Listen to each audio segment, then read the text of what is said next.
This video is aimed at people going into winter. So at the time of recording, we've just had the hottest month on record, July, followed by the hottest August, hottest September and hottest October that the Earth has experienced on record.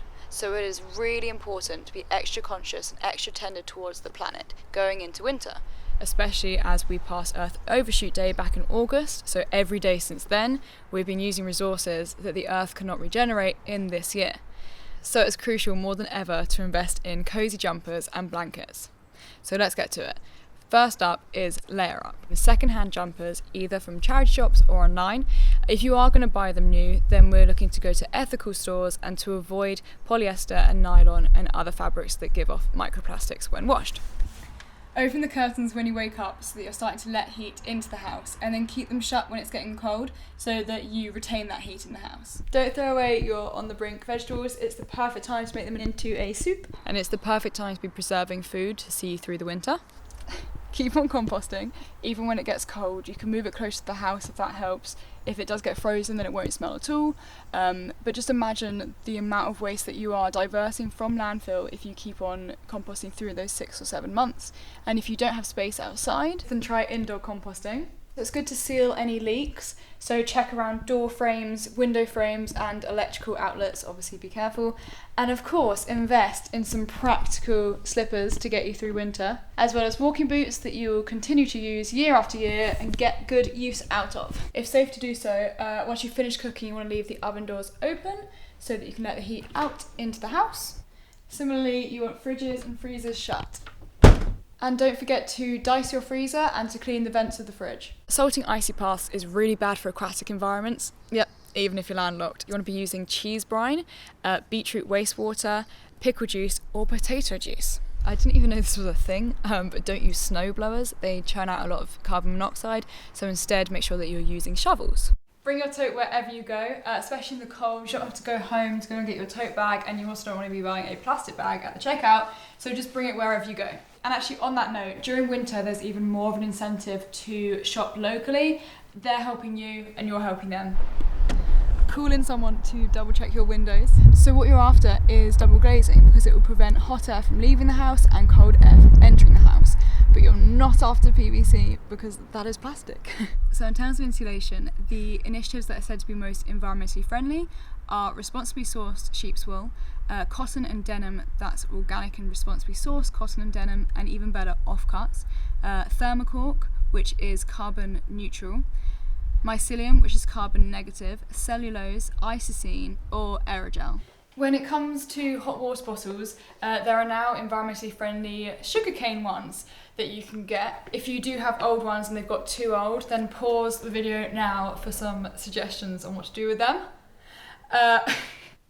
I should have done a more attractive face for that, Jesus. And if you are boiling water through the kettle for them, then please only boil the kettle once. And if you're boiling it on the hob, then remember to put a lid on the pan so that the water boils faster.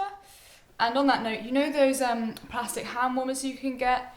A better, more environmentally friendly alternative is fabric with rice or flaxseed inside that keeps your hands nice and warm. Try to get public transport where you can.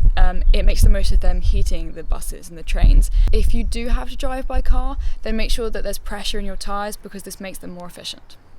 In terms of de-icing your car's windscreen, you do not need to be using toxic de-icer or blasting out the heat. You can use a bag of rice inside your car, you can use a hot water bottle against the ice or an ice scraper against the ice, or you can put a rug over the windshield so it doesn't freeze at all. And it only takes 30 seconds to heat up your car's engine, so you do not need to leave it running for ages. Collect your rainwater. So winter is just as much about preparing for summer as summer is preparing for winter. Keep feeding the birds because they're hungry too. Invest in thermal mugs to keep your coffees and teas warm and to keep yourself warm, and take them wherever you go. You're reducing single-use plastic, single-use cups, and you'll get discounts when you do go to a shop. I really should have brought a tripod today. If you are lighting a log fire, make sure you're buying local, responsibly sourced wood.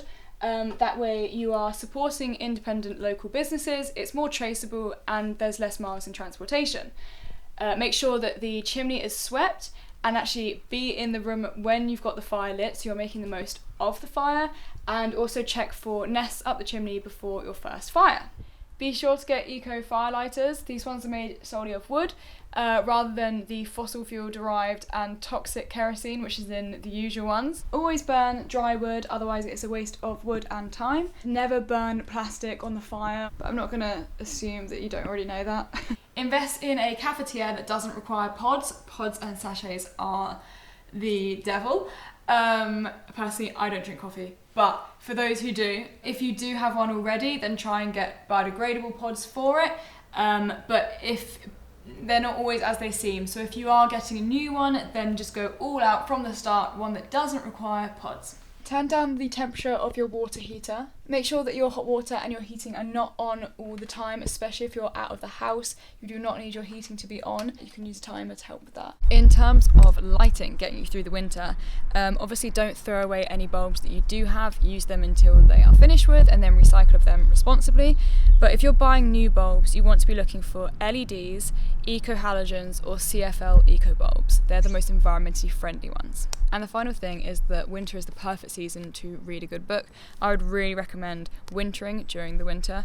It goes into these topics in greater detail, but it basically is about not viewing winter as this negative thing, and not participating in conversations, particularly exaggerations, around how long winter is or how cold winter is, but instead viewing it as this essential hibernation that every element, including you and I, need to go through. And of course, if you can, then go secondhand book shopping.